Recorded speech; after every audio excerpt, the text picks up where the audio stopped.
Assalamualaikum warahmatullahi wabarakatuh.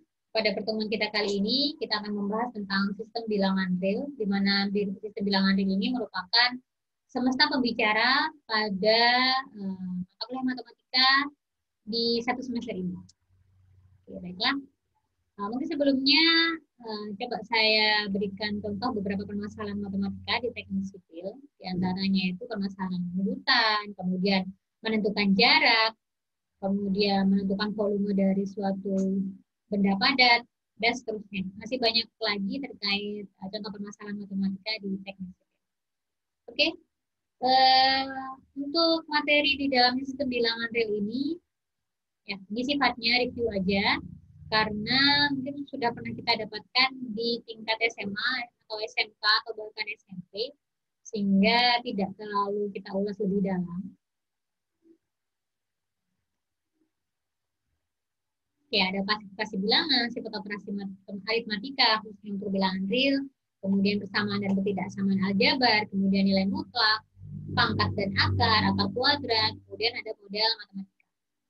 Oke. Kemudian kita masuk ke klasifikasi bilangan. Ya, klasifikasi bilangan ini dalam artian adalah macam-macam dari himpunan bilangan. Ya. Di sini ada himpunan bilangan asli. Yang kita ketahui bahwa himpunan bilangan asli itu dimulai dari angka 1, 2, 3, dan seterusnya. Kemudian bilangan asli ini akan menjadi bilangan cacat jika di dalamnya kita tambahkan angka 0. Ya. Jadi himpunan bilangan cacat ini dimulai dari 0, 1, 2, 3, dan seterusnya. Nah, bilangan cacat ini berada di dalamnya bilangan bulat. Kenapa? Karena bilangan bulat itu dimulai dari angka negatif, yang misalkan dari angka hingga, kemudian sampai ke angka negatif 3, negatif 2, negatif 1, kemudian lanjut 0, 1, 2, 3, dan seterusnya, di mana bilangan itu merupakan bilangan cacat. Kemudian bilangan bulat ini masuk ke bilangan apa? Termasuk anggota bilangan apa? Termasuk anggota bilangan rasional. Kenapa? Karena bilangan bulat ini menyusun bentuk dari bilangan rasional, di mana bentuk bilangan rasional ini berupa bilangan pecahan. Ya, berupa bilangan pecahan, misalkan 1/3, 5/4, 2/6, dan seterusnya. Kecuali yang 1/0. Kenapa? Karena 1/0 tidak dapat diketahui nilainya. Seperti itu. Kalau 0/1 itu sama dengan 0. Atau dengan kata lain bahwa 1/0 itu tidak memenuhi sifat dari ketertutupan, kemudian juga sifat-sifat yang lainnya. Kemudian selain bilangan rasional juga ada bilangan irasional. Gabungan dari bilangan rasional dan irasional ini merupakan bilangan real. Jadi anggota dari bilangan real ini di dalamnya ada bilangan rasional dan irasional seperti itu. Kemudian semesta pembicaraan yang lebih luas lagi itu adalah bilangan kompleks. Di mana bilangan kompleks itu penyusunnya adalah bilangan real dan ada bilangan imajiner. Nah, seperti apa? Kita lihat penjelasannya. Ya, ini seperti yang sudah saya jelaskan tadi, bilangan asli, bilangan cacat, bilangan bulat, kemudian bilangan rasional. Ya, bilangan rasional itu dengan syarat penyebutnya tidak boleh sama dengan 0 ya, karena memang tidak dapat ditentukan nilainya. Seperti itu. Dan tidak memenuhi sifat dari operasi bilangan aritmatika, khususnya untuk bilangan real. Seperti itu. Kemudian ada contoh dari bilangan rasional, yaitu ada pi, akar 2, 3 dikurangi akar 5, dan seterusnya. Kemudian ada bilangan real, di mana bilangan real itu gabungan bilangan rasional dan irasional. Bilangan kompleks yang bisa dinyatakan sebagai A plus BI, di mana A dan B-nya ini adalah bilangan real, dan I-nya adalah bilangan imajiner, atau kadang juga disimbolkan dengan J. Kita untuk satu semester ini kedepannya tidak akan membahas bilangan kompleks, terbatas di bilangan real saja.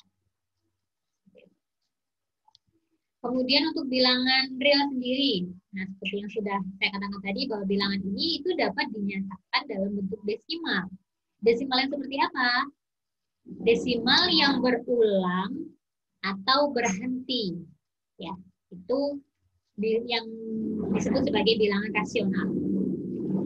Yang berulang itu yang seperti apa? Contohnya 0,6666666 dan seterusnya akan terus bernilai 6, di mana ini dapat dinyatakan dalam bentuk pecahan 2/3. Kemudian bentuk desimal yang berhenti itu yang seperti apa? Contohnya di sini 0,25 yang dapat dinyatakan sebagai pecahan 1/4. Contoh lagi 0,5 yang dapat dinyatakan sebagai 1/2 dan seterusnya. Jadi kalau yang desimal berulang dan berhenti disebut sebagai bilangan rasional. Kemudian bentuk desimal yang lain adalah berarti yang tidak berulang dan tidak berhenti. Contohnya, pi itu nilainya adalah 3,14159265358 dan seterusnya, yang ini memang tidak berulang dan juga tidak berhenti. Maka disebut sebagai bilangan irasional. Begitu juga dengan akar 2, di mana akar 2 ini nilainya 1,41421356237 dan seterusnya, yang ini tidak berulang dan juga tidak berhenti. Sehingga bilangan ini disebut bilangan irasional. Dan bilangan real itu adalah anggotanya adalah bilangan rasional dan irasional. Oke, itu terkait bilangan real ya. Kemudian sifat operasi aritmatika. Ya, ini sifat-sifat yang sudah pernah kita kenal sebelumnya ya. Ada tertutup, komutatif, asosiatif, distributif, elemen identitas. Elemen identitas ini baik untuk yang penjumlahan maupun yang perkalian. Kemudian inverse ini juga baik di penjumlahan maupun juga di perkalian. Oke, untuk lebih jelasnya coba kita masuk ke contoh ya.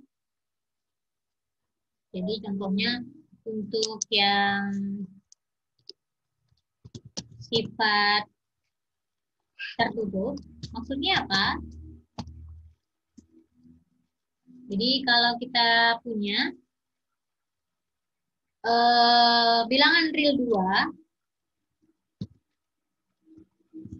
bilangan real 2 ditambah bilangan real 3, itu hasilnya adalah 5. Di mana bilangan real ini, ya, di mana angka 5 ini merupakan anggota bilangan real juga. Jadi hasil dari operasi ini menghasilkan satu bilangan real juga, maka dia dikatakan sebagai tertutup. Begitu juga untuk perkalian. Misalkan 2 dikali 3 sama dengan 6, di mana bilangan 6 ini merupakan anggota bilangan, di mana 6 ini anggota bilangan real juga. Seperti itu. Itu yang dikatakan sifat tertutup. Kemudian ada lagi sifat komutatif. Artinya saat 2 ditambah 3 itu hasilnya sama dengan 3 ditambah 2, sama-sama 5. Gitu ya. Kemudian contoh yang lain misalkan perkalian 2 dikali 3 itu juga hasilnya sama dengan 3 dikali 2. Gitu, dan seterusnya. Oke. Kemudian ada sifat distributif. Misalkan ada contohnya 2 dikali 3 ditambah 4. Itu hasilnya merupakan hasilnya apa, sama dengan 2 3 ditambah 2 dikali 4. Ya. Tuh, bisa kita lihat di sini bahwa 2 dikali 3 ditambah 4 itu hasilnya sama dengan 2 dikali 7. Nah, untuk yang ruas kanan 2 kali 3 sama dengan 6. 2 kali 4 hasilnya 8. Nah, kedua ruas ini hasilnya sama-sama 14. Nah, seperti itu. Kemudian contoh yang lain, sifat asosiatif. Misalkan 2 ditambah 3 ditambah 4. Hasilnya akan sama dengan saat 2 ditambah 3 dihitung terlebih dahulu, kemudian ditambah 4. Oke. Kita cek ya, 2, 3 tambah 4 sama dengan 7. Ini hasilnya sama dengan 5 ditambah 4. Kedua ruas ini hasilnya sama-sama 9. Seperti itu ya. Maksud dari sifat-sifat itu tadi, nanti bisa dilanjutkan ke yang lain. Oke. Selanjutnya terkait kesamaan dan ketidaksamaan. Persamaan dan ketidaksamaan. Ya, persamaan berarti ditandai dengan tanda sama dengan. Kalau ketidaksamaan berarti ya ditandai dengan tanda ketidaksamaan. Bisa lebih besar, lebih kecil, lebih besar sama dengan, lebih kecil sama dengan, atau tidak sama dengan. Itu. Oke, contohnya misal di sini ada operasi persamaan aljabar. Ya, jadi X ditambah 5 sama dengan 12. Maka nilai X yang memenuhi kondisi ini adalah 7. Ya, ini sangat gampang sekali ya. Oke, kemudian contoh juga ini, misalkan X ditambah 5 itu hasilnya lebih besar dari 12. Maka nilai X yang memenuhi itu dapat dicari dengan 12 dikurangi 5. Ya, masing-masing ruas ini dikurangi 5. Jadi, yang ruas ini dikurangi 5, nilainya tinggal X saja, yang ini dikurangi 5, hasilnya 12 kurangi 5, yaitu 7. Jadi nilai X yang memenuhi kondisi ini, itu adalah yang lebih besar dari 7. Berarti apa aja nilainya, apa aja angkanya. Jadi berarti dimulai dari 8, 9, 10, dan seterusnya. Ini adalah nilai X yang memenuhi kondisi ini. Kondisi di mana saat X ditambah 5 itu nilainya lebih besar dari 12. Nah, seperti itu. Sangat gampang sekali. Oke, memang kita sifatnya mereview di sini. Kemudian untuk pertidaksamaan sendiri, ada beberapa sifat-sifat dasar yang perlu diketahui, khususnya untuk di bilangan real ya. Jadi, ini artinya sama, kalau X kurang dari Y, ya artinya berarti Y lebih besar dari X. Ini tidak perlu kita bahas, ini sudah jelas. Kemudian kalau X kurang dari atau sama dengan Y, Y juga kurang dari atau sama dengan X, maka bisa kita katakan X itu sama dengan Y. Ya, misalkan 4 itu kurang dari sama dengan 4. Jelas ya, karena ada tanda sama dengan, kemudian 4 kurang dari sama dengan 4. Ya, artinya berarti 4 ya sama dengan 4. Seperti itu. Oke. Selanjutnya, kalau ada X kurang dari sama dengan Y, kemudian Y-nya kurang dari sama dengan Z, maka X-nya kurang dari sama dengan Z. Contohnya ya, jadi 1 kurang dari sama dengan 4. 4 kurang dari sama dengan 6. Ya berarti 1 kurang dari sama dengan 6. Seperti itu. Nah, kemudian jika X kurang dari Y, Y-nya kurang dari sama dengan Z. Nah, bedanya ini ada tanda sama dengan ya, atau kondisinya adalah X kurang dari sama dengan Y, sama dengannya dari sini, kemudian Y kurang dari Z, ya maka X kurang dari Y. Bisa saya tunjukkan saja sifat-sifatnya. Ya, ini sifat dasar yang perlu diketahui memang. Ya. Kemudian misalkan di sini ada X kurang dari Y, kemudian Z kurang dari W. Nah, kalau X ditambah Z, kemudian Y tambah W, apakah tandanya nanti akan sama atau seperti apa? Karena di sini X dan Z ini sama-sama kurang dari, maka saat X ditambahkan dengan Z, hasilnya juga kurang dari. Seperti itu. Kurang dari Y ditambah W. Oke, kemudian perhatikan di sini. Di sini ada terkecoh kita. Jadi misalkan X kurang dari sama dengan Y, kemudian Z-nya bernilai positif, ya artinya Z-nya lebih besar dari 0. Maka saat X kita kalikan dengan Z, kemudian Y dikalikan dengan Z, itu tandanya akan tetap, tidak berubah. Karena perkalian yang dilakukan adalah perkalian dengan bilangan yang positif. Seperti itu. Nah, bagaimana kalau perkalian itu dilakukan dengan bilangan negatif? Maka tandanya akan berubah. Bisa dipahami ya? Jadi misalkan 1 itu kurang dari 3. Kemudian masing-masing ruas itu akan kita kalikan dengan negatif 1. Misalkan. Maka 1 dikali negatif 1 hasilnya negatif 1. Kemudian 3 dikali negatif 1 hasilnya adalah negatif 3. Berarti jelas bahwa negatif 1 itu lebih besar dari negatif 3. Nah, artinya seperti itu. Oke. Kemudian terkait penulisan himpunan. Ya. Ini contohnya.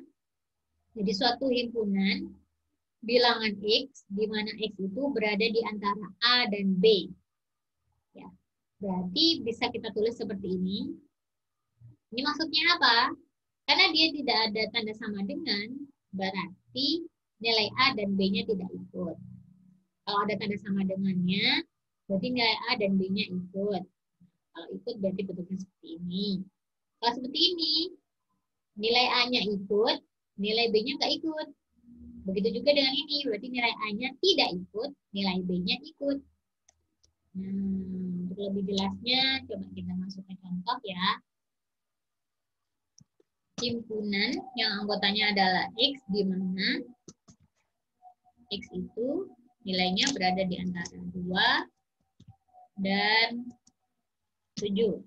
Maka nilainya adalah 3, 4, 5, 6, seperti itu ya. 2 dan 7-nya tidak ikut, karena tidak ada tanda sama dengan. Nah, bentuk ini bisa kita tulis sebagai seperti ini. Oke, kurung biasa, kurung buka ya, bukan kurung siku. Oke. Kemudian contoh yang kedua, misalkan diketahui himpunan yang anggotanya bilangan X, di mana X ini syaratnya adalah 2 kurang dari sama dengan X kurang dari 7. Nah, berarti di sini 2-nya ikut. 2, 3, 4, 5, 6.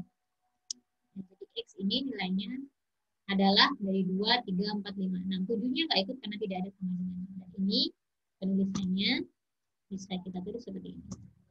2, 7. Nah, beda ya. Kalau yang ada tanda sama dengannya berarti kurung siku, kalau yang nggak ada sama dengannya berarti kurung biasa. Kemudian kalau misalkan ada sama dengannya di belakang, bagaimana? Nah, misalkan seperti ini, ya berarti anggotanya adalah 2 itu ikut, dan 7 juga ikut. Ya, 2,7. Oke, itu ya.